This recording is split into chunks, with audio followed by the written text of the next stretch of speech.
Texas football finishes the regular season on top. Texas volleyball secures their spot in the tournament, and Texas basketball is off to an impressive start. All this and more coming up on College Press Box.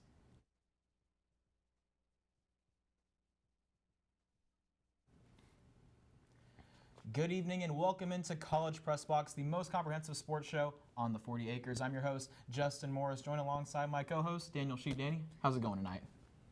You know what? If I can do any better, it wouldn't be fair for everybody else. It would not be fair for anybody else. Well, you know who you are. Well, we've got plenty to get into. Let's start off with Texas football. The team finished their regular season with a win over the Texas Tech Red Raiders in Austin, marking the last home game for many seniors on the squad. Let's head down to Darrell K. Royal Texas Memorial Stadium for the highlights. It's a pretty windy Friday morning. 6 minutes in, Jet Duffy throws a 13-yard pass to Keshawn Carter to get things started for the Texas Tech Red Raiders. 4 minutes left in the first. So Roderick Thompson, he's a redshirt freshman from Irving, and he gets it into the end zone. Texas Tech goes up early, 14-0. End of the first, Sam Ehlinger, he's just going to take things into his own hands, runs it into the end zone, gets Texas up on the board. First and goal we go. Daniel Young, he's just going to pirouette into the end zone. Look at that beautiful, what a ballet move right there. That is just great stuff. As Texas, they look to go for this two. Ehlinger throws it to Duvernay, just the classic thing we have seen all year. It's a tied game at Darrell K. Royal. Jet Duffy, he's going to answer, throwing it deep to Eric Ezukanama. Tech, they go up by a touchdown, but it's just back and forth we go all the way in the first half. Duvernay connects from Ehlinger. He's going to run it to the 30, the 20, the 10. Touchdown, Texas. Devin goes 75 yards. That's his longest career run for his career. Third quarter, excuse me. Ehlinger from the 27 gets it to Jake Smith. Texas, they go up 35-21. Fourth quarter, Jet Duffy tosses it to Thompson, but oh no, there goes the ball. Recovered by Tavondre Sweat. He doesn't even know what to do. He's so excited. Texas, they have the ball with 10 to go in the game. And inside the one we go. Sam Ehlinger connects to Roschon Johnson. He's just going to waltz into the south end zone, extending that Texas lead as they are going to take this one on senior day against Texas Tech, 49-24. I'm now joined by our football analyst, Zach Leff. Thanks for joining us, Zach, once again. Well, Texas sends their seniors off in style with a 25-point win over Tech, injecting some confidence back into the fan base and the program. So what are your thoughts on the game? Well, you know what? For the Longhorns, it was their last home game of the year, and it's been a disappointing year for the Longhorns. However, to get a win in front of your home crowd for the seniors, that was obviously big. Plus, you know, it helps them at 7-5. Definitely helps their bowl, potential bowl expectations for them. Got them to the third, tied for third in the Big 12. Overall, big performances from Sam Ehlinger, had a great game. Devin Duvernay, who's the MVP of this team for the season, he did an excellent job, Devin Duvernay. Really rose his draft stock this year. And when it comes down to it, you also had Roschon Johnson had a great game. You should see a lot of him next year. He's only a true freshman. And defensively, you know, Marquise Bimage, he had a good game. He had a fumble recovery and forced the fumble that was recovered by Sweat. So overall for the Longhorns, if you're a Longhorns fan, you're happy with this win, and you know that you're getting a better bowl due to this win at home. Yeah, and when you think about this team, with the win over Texas Tech, Texas now will finish at 7-5, and they're third in the Big 12. ESPN has Texas going either to the Alamo Bowl in San Antonio or the Cheez-It Bowl in Phoenix, Arizona. So give us your take on the bowl projections here. Yeah, you know, so the Longhorns are in a interesting situation, obviously. So unlike last year, they will not be going to the Sugar Bowl. So this year, Bo is getting 7 wins. That makes them bowl eligible, giving them a lot of options, like we said.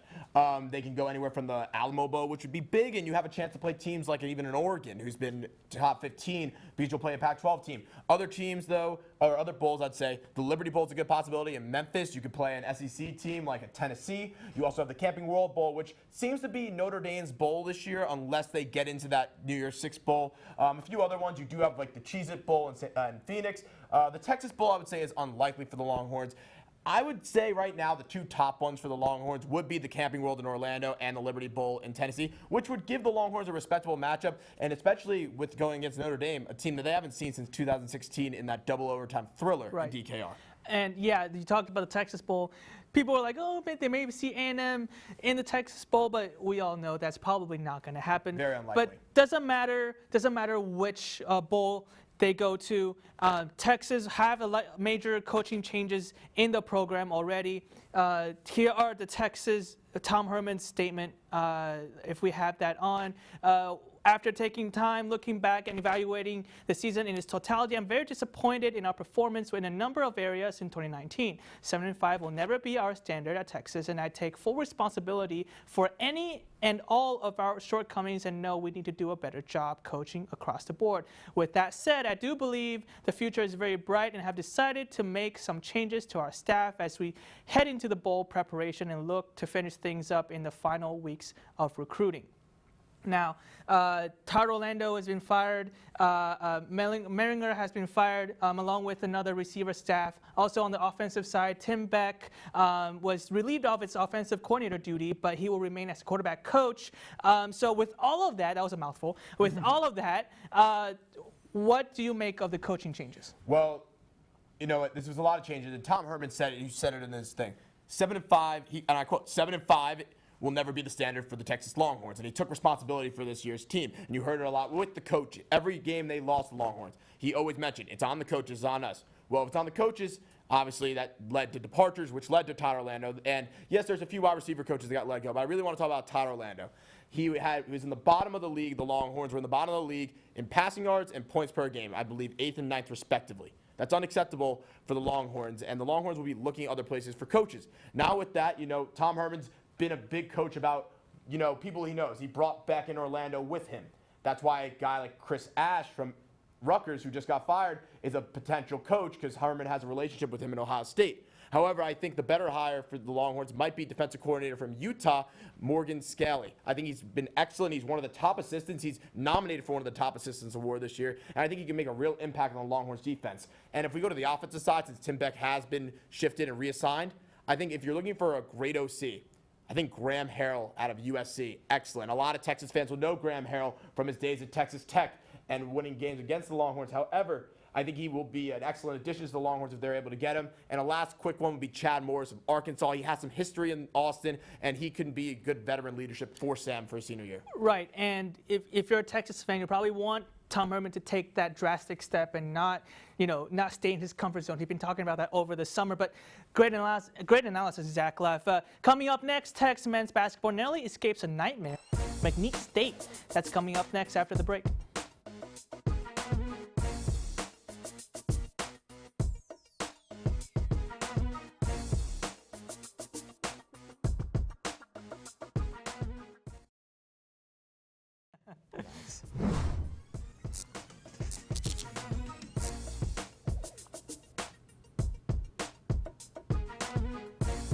Welcome back to College Press Box.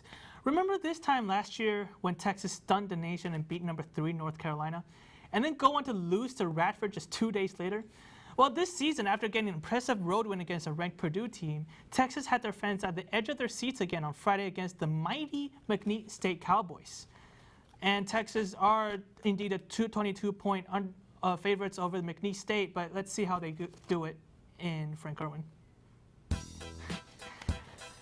A couple of minutes into the game, Cowboys Ramey get a pass. Well, he gets blocked, and that's not good. Matt Coleman finds Kai Jones for a dunk. Texas up by 4. A minute later, Ramey finds a wide over Kai Jones again. He goes for a dunk again. Texas up by 6. Halfway into the first half, DeAndre Washington goes in, finds A.J. Lawson behind the arc, sinks it, and cuts the lead in half. Now Washington will take the ball again, goes for the buzzer beater to end the half, and he banks it, cuts the lead in half again. They're down by 3, but not for long. First possession of the second half, Lawson goes again, finds Kennedy in the paint for a dunk. They now trail by 1, but now they're up by 3. Kai Jones again goes for the dunk, cuts the lead to 1, and 11 minutes left, 1-point game. Coxhausen makes it from way downtown, and they will take a 2-point lead. That will go on with 3 minutes left. Ramey goes for the 3, sinks it to take a 1-point lead, and then now they're still down by 1. Texas goes to Andrew Jones from the corner, goes up for the 3, gets the lead, gets the 2-point lead, and the next possession, McNeese State tries to get the lead. Nope, but Kennedy gets the rebound, goes for the layup. They tie the game up, and Rainey will sink 2 free throws to take the lead, and then McNeese State will not make this buzzer beater. Texas wins 73-71 and escape a nightmare at Frank Irwinson against McNeese State. So, Justin, well, I'm going to interrogate you now. Texas had a promising start of the season. They beat a ranked Purdue team, but fell short against Georgetown at Madison Square Garden and nearly lost to a 2-5 McNeese State team, despite being a 22-point favorite. Despite all of that, Texas still have a best 7-game start to the season in the Shaka Smart era. How do you make of this? Yeah, it's a great start for the Horns indeed. Like you said, 6-1 right now. The loss to McNeese State was just way too close. And it really just kind of came down to field goal percentage. You know, McNeese State was kind of upwards in the 50% area. Texas, they're close to 30% in that game. It really comes down to that. Texas had way more shot attempts, was just not able to make it into the bucket. Texas has got to make shots, and defense is looking great though. They could have done a little bit better against Georgetown, but they were able to recuperate against Cal, just beating them. Really, just a really good win for the team. You know, Georgetown's always a really good team, but that Cal win was really helpful in them. Yeah. And when you look at Texas, you know, their offense, they always get the open man, but they never makes it. You know, like the offense looks so good when the ball is going around and doing a lot of ball movements until the guy shoots it and it never makes the basket. But if you look at, you know, their upcoming schedule, Texas A&M and Providence will be the 2 teams that highlight the rest of the non-conference schedule until they go to the Big 12 play. Again, they're 7-1, best start in the Shaka Smart era. Do you think Texas continue their winning ways? Yeah, I think so. So tomorrow they have the game against UAB. I think that's a win for the Longhorns. And then they're going up against Texas A&M in Fort Worth. Texas A&M, they're not doing too hot this year. They lost to Harvard and Fairfield University, just not that pretty of a program, but it's Texas A&M versus Texas. Really, anything can happen. I know that they're going to be hyped up, and so is Texas. That game against Providence, this will be kind of the first time that Texas does a road test, or a real road game, and see how they can fare. They were able to do it against Purdue, but all the other games have been home games or neutral site games. So I think that what Texas can do at the Dunkin' Donuts Center in Providence, Rhode Island, will kind of fare and figure out, you know, what they can do going into Big 12 conference play. Yeah, and when you talk about the Texas A&M game, it's like the Red River Shootout. You throw all the stats out of the way, you throw the records out of the way, because it is a rivalry, and when you play a rival, it's all execution. It's which side is more pumped up. And then again, you have, after Texas A&M and Providence, you're going to the Big 12 play. Big 12 is one of the deepest basketball conference in the nation. How Texas utilize such a good start and then probably beating the rest of the last 4 games in non-conference, how they utilize that momentum going into in-conference play will be important for Texas. Definitely. But when you look at this roster, though, they don't have a Mo Bamba. They don't have a Jackson Hayes that they have in previous years. It's more, to me, it's more of a general overall team effort.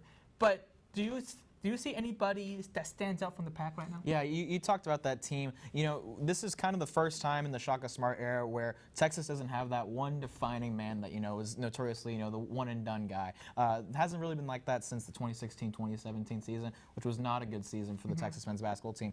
But they're not acting like that team at all. They're off to a 6-1 start, have that big win against Purdue, and, you know, that win against Cal, like I mentioned as well. I think the leaders on this team are definitely Matt Coleman and Jace Febres. They have stood out, and they're just juniors. They're able to, you know, man the ball and take control of the team, both on the court and in the locker room as well. And I think that's big. They're going to be able to mature this season, and, you know, barring that any of them go on to the NBA next season as well. So I think that's going to be huge for them. Besides that, guys like Kai Jones and Will Baker, you know, they're on the come up right now. Haven't seen too much of them just yet. We saw a bunch of Kai Jones in the game that you were just talking about, but, you know, those guys, I'm anxious to see how they fare, and, you know, it's really just only the beginning of the season. Yeah, and when I was planning the highlights, it's all Kai Jones. It's Kai Jones, and excited to see how he fares out in a couple of years down the road. I think Andrew Jones has to be one of the highlights on this roster. He probably doesn't play as much, has as many minutes, or he probably doesn't score as much as he used to before the diagnosis. But at the end of the day, you're looking for a leader on the court. he's been around the program for so long. He knows the ups and downs. He knows the in and outs. And he hasn't lost any eligibility because of the cancer diagnosis. So he brings experience, and he still have 2 years after this, He's a this redshirt season. sophomore. Yeah, so you have 2 more years after this season. I think it's extremely interesting to see how his unique role with this team kind of interact with the rest of the team. Definitely. Well, Daniel, as always, great analysis from you. When we return, we examine Texas volleyball's spot as one of the top teams in the country in the postseason. Don't go anywhere. This is College Press Box.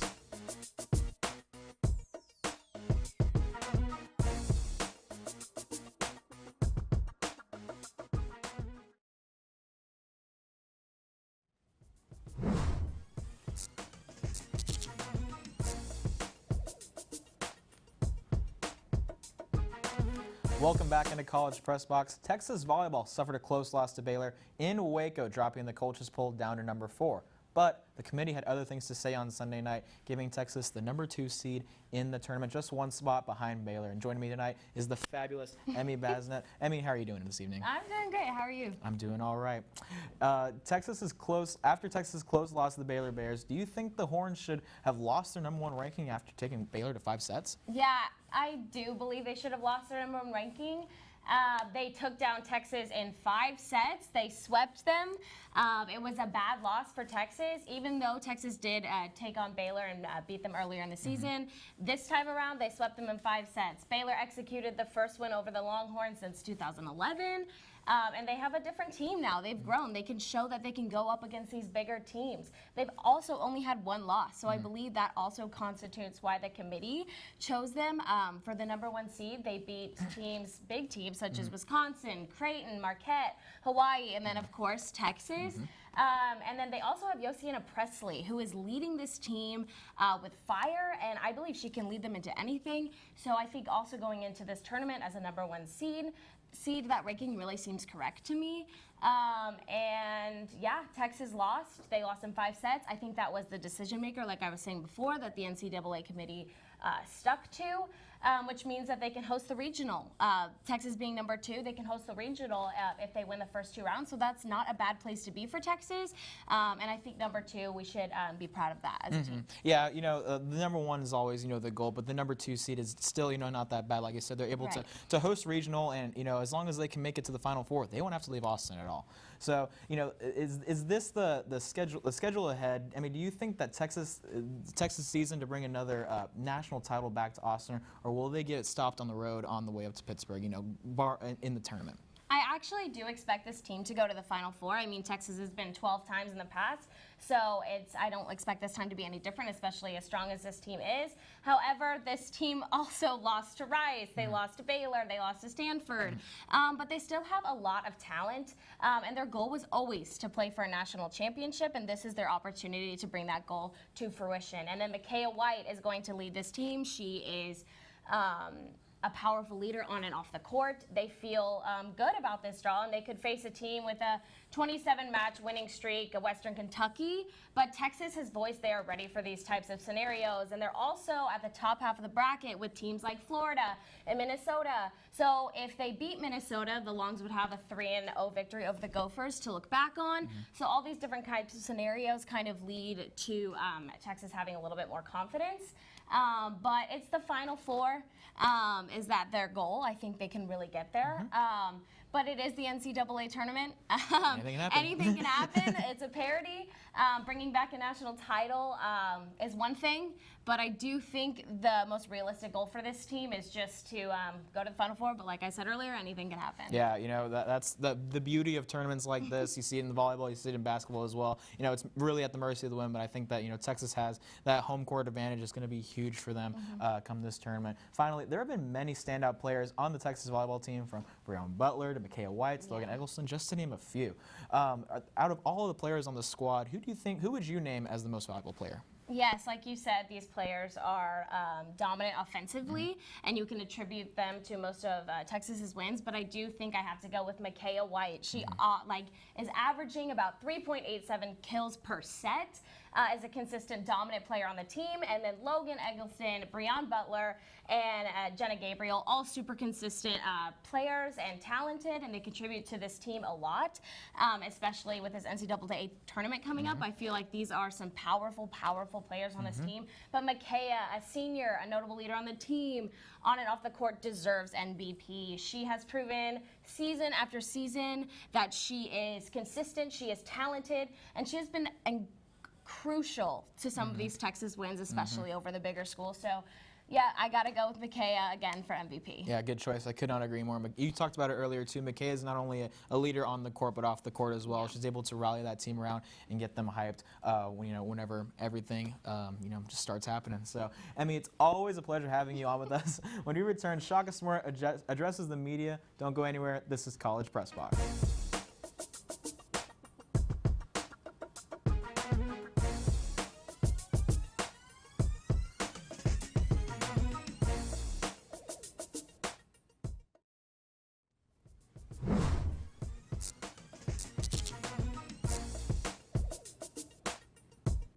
For the final time tonight, welcome back to College Press Box.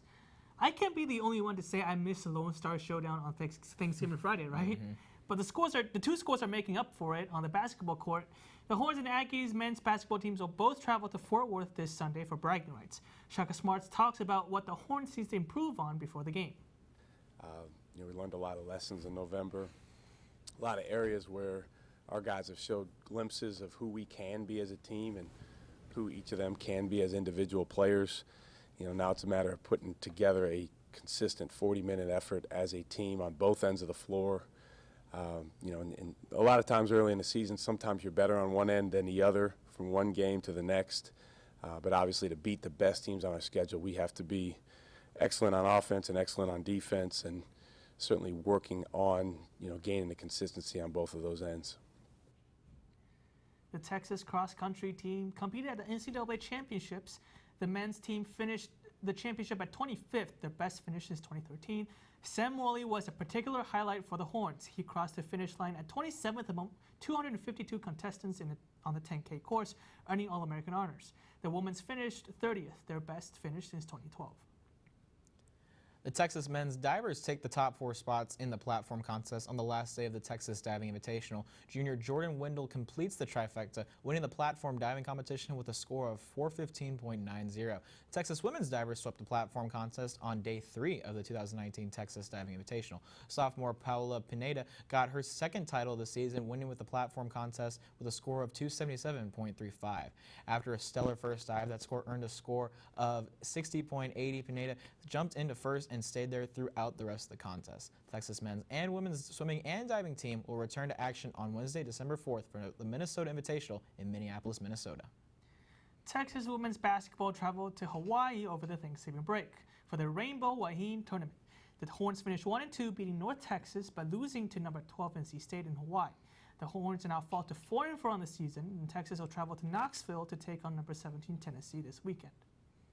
On Tuesday, December 3rd, the official Moody Center groundbreaking ceremony will take place at the site of the new arena. The arena will replace the 42-year-old Frank Irwin Center. The event is free to the general public and will feature a live concert by Moon Taxi, as well as free food for all attendees. Grounds open at 4:30 with photo opportunities with Bevo 15 and Texas Cheer, with the ceremony beginning at 5. The event will be followed by Texas men's basketball facing off against the University of Alabama Birmingham Blazers. This week in Longhorn sports, men's basketball plays University of Alabama in Birmingham on Tuesday at 7 p.m. You can catch it on Longhorn Network. Volleyball first round of the NCAA tournament takes on Albany on Thursday at 7 p.m. That's on LHN as well, and they could play on Friday at 7 p.m. if they win. On Sunday, women's basketball plays Tennessee on the road at 1 p.m., and that's on ESPN2. Men's basketball also takes on A&M, like I said earlier, at 2 p.m., and that will be on ABC for the Lone Star Showdown in Fort Worth. And before we go, Texas Student Television is celebrating its 25th anniversary this year. Unfortunately, some of the equipment is just as old as the station itself. You can help us out by going to hornraiser.utexas.edu and making a donation to the Texas Student Television station today.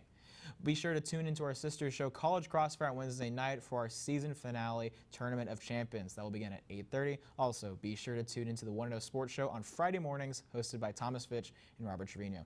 As this is our final show this semester, be sure to follow us on Twitter and Instagram at TSTV Sports for coverage from Texas Bowl game, postseason volleyball, and much, much more. Finally, a very special shout out to our very own Turner Barnes and Aria Bastami, as they will be walking the stage this coming weekend. Congratulations to our graduating seniors. From all of us in Studio Master Control, I'm Justin Morris. Have a wonderful evening, and we'll see you in 2020.